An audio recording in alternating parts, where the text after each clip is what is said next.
This director put it all on the line to make a new slasher icon, but did he do it? So there's this guy who knew he was born to make special effects. He maxed out his mom's credit card to make a short film featuring every monster he knew how to make to prove he could do it. Everyone he showed it to said the short was okay, but they loved the killer clown that only got a few seconds of screen time. So he decided to turn that clown into a slasher villain. He asked a bunch of studios to fund a feature film with the character, and they all told him the same thing: clowns can't sell a movie. So he went ahead and made it anyway. At first it just couldn't find an audience, but once it got added to Netflix, everyone finally fell in love with that killer clown. So he made an unrated sequel. It ended up making $17 million, so of course he made another movie, and it made even more money. The theatrical run just ended and it made over $85 million.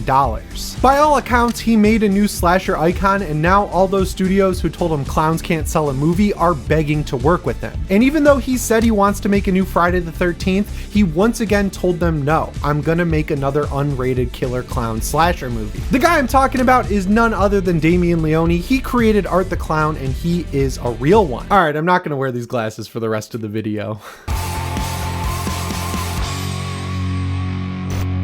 Before I tell you all about how Damien Leone turned $0 into $100 million and made a slasher icon, there are two versions of this video. The theatrical cut, it's right here on YouTube. I can't use any footage from pretty much any Terrifier movie, which if you've seen them, you'll understand why. If you want to see the uncut version of this video, head over to my Patreon, which is linked in the pinned comment, linked in the description, and check it out because it's completely free to follow. And if you like what you see and you want to invest in this channel's future and the director's cut of this video and every video I post, it only costs $4 a month. But with that out of the way, let's get into the video. Picture this: you're 7 years old and you're about to watch Friday the 13th Part 4, the final chapter. You're absolutely stoked. You've loved slasher movies your entire life, and you're literally named after Damien from The Omen. Right before the movie starts, you see a commercial for Scream Greats, a new documentary from Tom Savini all about practical effects and monster makeup. And it's right then and there that you realize you can make the monsters that you love watching in movies. Skip ahead a few years and you hear that your hero, Tom Savini, is going to be at the local horror convention. So you beg your mom to take you to meet him, and she does. You're a little scared walking up to him, but you shake his hand, and then after you meet him, your mom buys you a starter makeup kit, a machete with a half circle cut out of it, and a whole bunch of mint flavored fake blood. So you learn how to use it. You hone your skills, and then when you're 12 years old, you put a gash on your friend's forehead, and he goes and shows his parents, and they totally buy it. And from that point forward, you're convinced you're going to be the next Tom Savini. That's the story of Damien Leone's childhood, and if I jumped right from there to the first Terrifier movie, it would already be exciting. But when it comes to this dude, the only thing more exciting than his movies is the path he took from where he started to where he's at now, even if you think Terrifier 2 is just a little too long. But let's go back to the beginning when Art the Clown came to life, because without him, none of this would have happened. After Leone graduated high school, he was at a crossroads. He knew he wanted to work on movies, but he just didn't have enough money to go to film school. So he took a step back and thought about it for a minute. The idea he came up with was honestly pretty good. He decided to make a short film that would feature a bunch of different characters. So a demon, a witch, a clown, and then he'd take it and send it to a bunch of festivals and studios to show what he could do. His mom always has been and still is his biggest supporter, so when he went to her and asked for some money, she said sure and let him max out her credit card. For an 11-minute short, it is seriously impressive how many characters Damien Leone is able to cram into its runtime. And take a look at this witch real quick. Do you notice her pointy nose, her sunken eyes, and sharp cheekbones? Does she remind you of a certain character, maybe Art the Clown himself? Yeah, he definitely looks a little bit different in his first outing, but other than the witch, you know, stealing his face, Art's getup is pretty much identical to how it is now. He's got the costume, he's got the face paint, he's even got the trash bag full of weapons and that annoying ass bike horn that he uses in so much of the movies.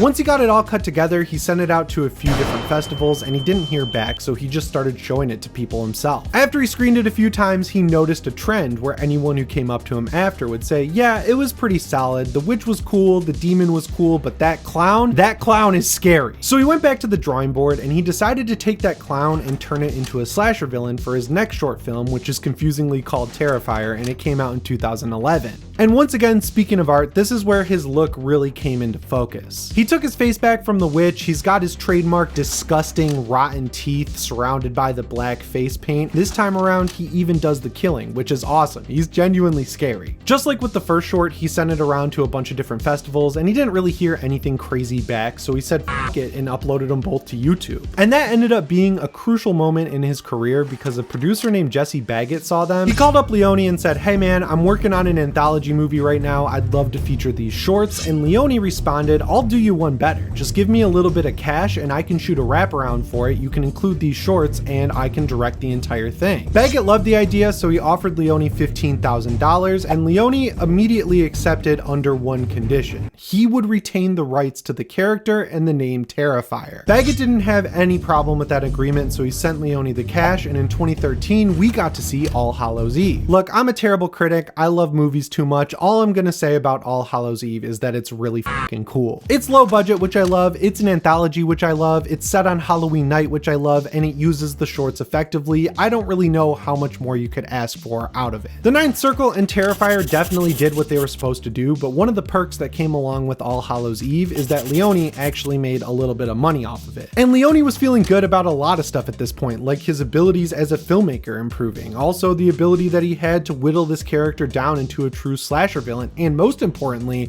his ability to stretch a dollar as far as he literally could. So he finally made the choice to turn Terrifier into a full feature film. He showed All Hallows Eve to financiers, producers, studios, anyone who he could get to watch it, and they all told him the same thing: clowns can't sell a movie. It's kind of like how everyone tells me YouTube channels can't get subscribers. Please subscribe to the channel and set your notifications to all. At the time, he thought those people were nuts because he knew that New Line was working on a new version of Stephen King's It. He also knew that DC was working on a standalone Joker movie with Todd Phillips, and finally, Rob Zombie was making a killer clown movie called 31. And he ended up being right on a few levels. First of all, It Chapter 1 is the highest grossing horror movie of all time, and Joker for a long time was the highest grossing R-rated movie ever. And as for 31, well, we don't really talk about 31.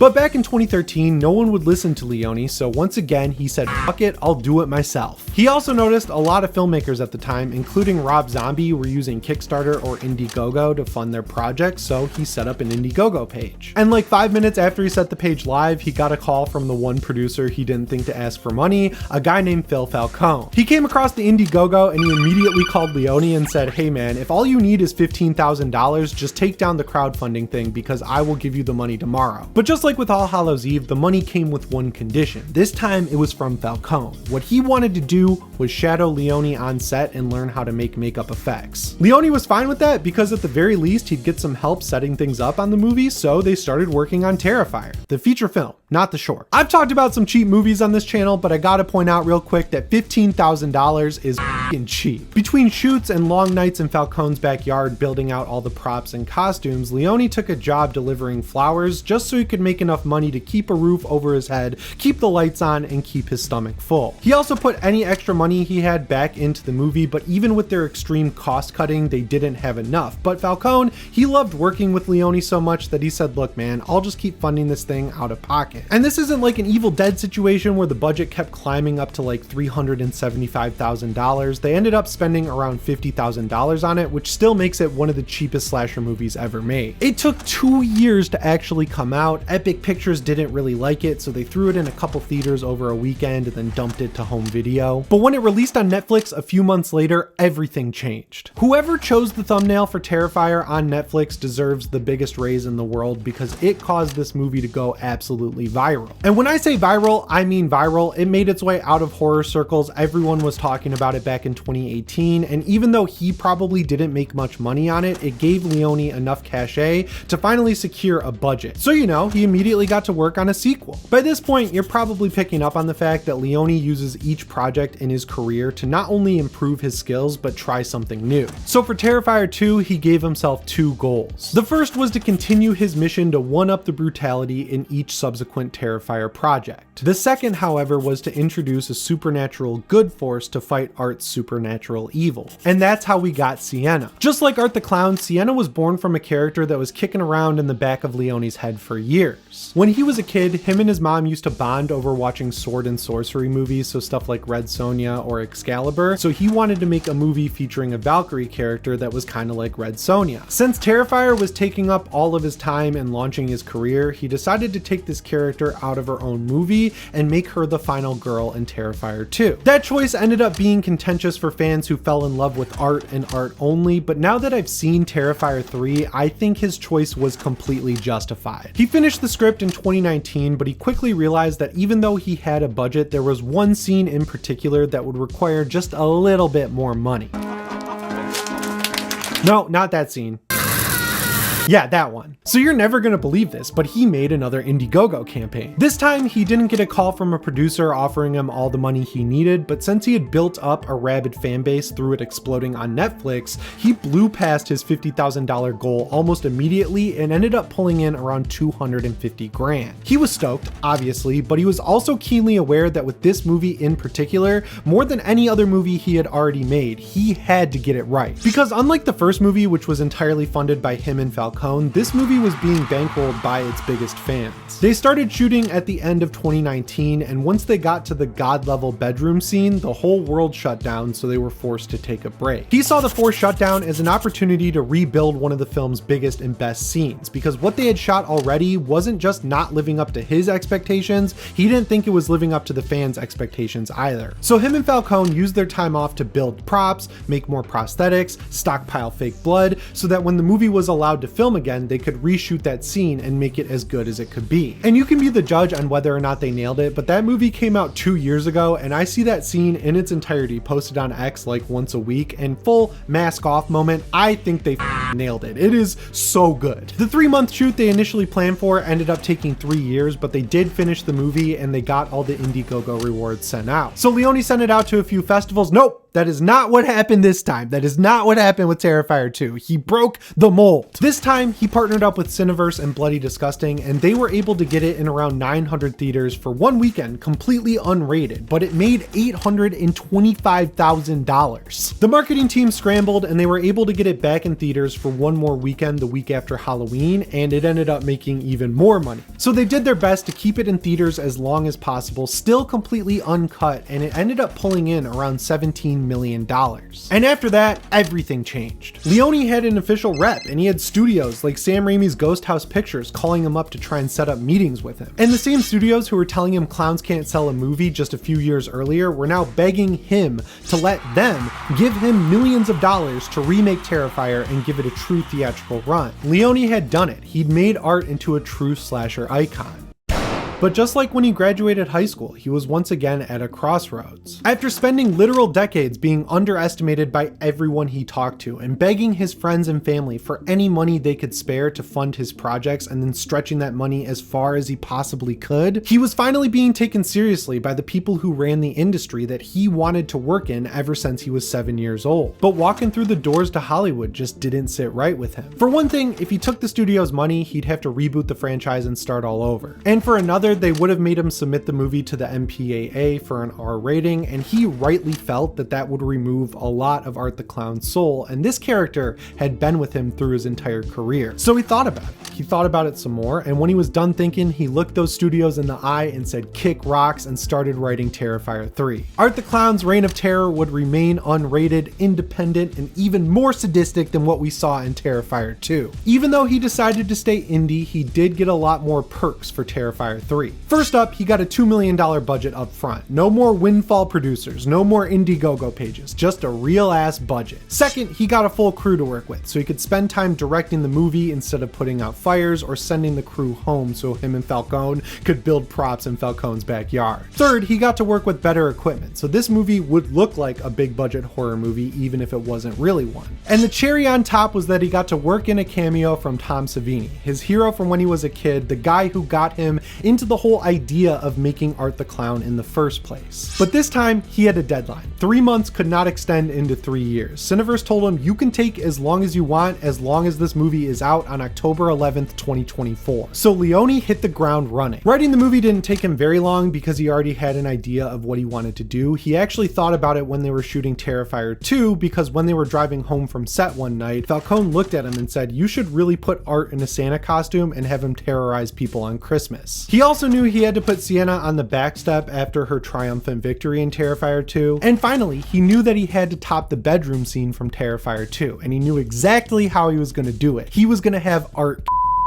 There is an art to Art's brutality though. It's not just gory for the sake of it. There is a line that cannot be crossed. That line is the extremely tricky balance between mass accessibility and pushing past the R rating. So if a few people fainted or threw up, that was totally fine, and it definitely happened with both Terrifier 2 and 3. But if anyone was so turned off by the movie that they walked out of the theater with their day ruined, that was definitely not cool. Basically, Leone knew he could have some fun, but he also knew that his goal was always to entertain people, not to give them lifelong trauma. So his compromise was that the kids would die off screen in the opener, and that worked as a litmus test, and if you stuck around, you get to see multiple scenes that were just as, if not even more bloody, gory, and sadistic than anything you saw in Terrifier 2, the bedroom scene included. The consensus from Terrifier 1 fans who were there to see Art and not Sienna, and they didn't really like the lore dump in Terrifier 2, and also the people who were there for Sienna to see this final girl beat Art, was exactly the same. He did the unthinkable again. He made everyone happy. And when it released on October 11th, 2024, it took one look at the $17 million that Terrifier 2 made and said, hey man, how does $85 million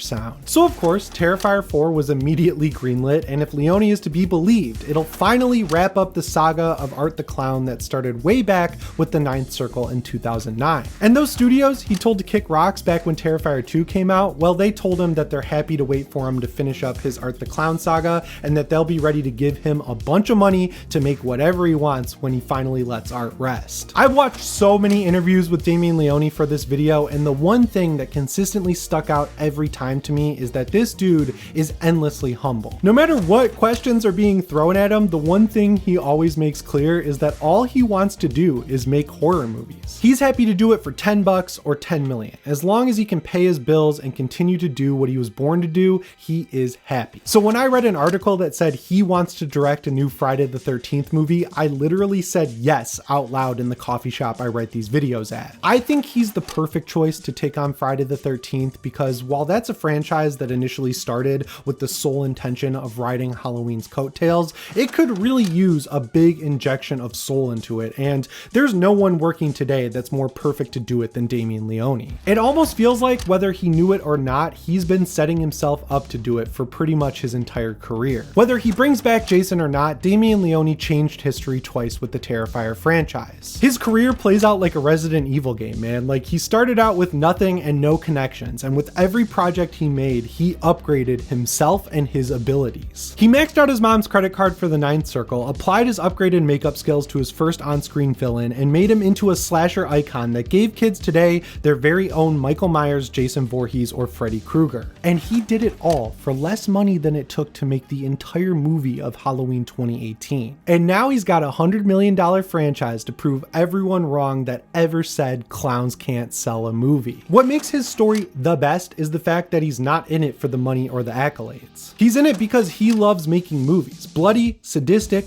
gory movies that only he can make. The running theme on Real Ones is that you should never take no for an answer. If you want to do something, do it. If you fail, pick yourself up and do it again, because hard work beats talent 9 times out of 10, and the journey from the Ninth Circle all the way up to the eventual Terrifier 4 proves that you can be successful as long as you don't quit. Who knows, you might even end up making a new slasher franchise that ends up being on the big screen unrated, doing exactly what the studios refuse to or can't do. So whatever comes after Terrifier 4, whether it's a new Friday the 13th, the zombie movie he constantly talks about, or something completely different, I'm along for the ride. Because if Damien Leone has proven anything over the last 15 or so years, it's that he's mastered the ability to find that balance balance between mass accessibility and doing exactly what R-rated movies cannot. If you're someone who hasn't seen Terrifier at all, or you stopped watching Terrifier 2 because you weren't into the lore dump, now that I've seen Terrifier 3, take it from me. You gotta go back and finish Terrifier 2, or just watch them all. Just watch Terrifier 1 through 3. And if you've only seen the 3 standalone movies, do yourself a favor and go watch All Hallows Eve. It's awesome. But yeah, that brings me to the end of this episode of Real Ones. If you stuck it out to the end, you deserve the biggest thank you of all. And also, why haven't you subscribed to the channel? Subscribe and set your notifications to all. Check out my Patreon and maybe consider giving me $4 for the director's cut of the video. I'm busting my ass to get these things out every week, so if you really want to be a real one, it would help me out if you shared it with a friend as well.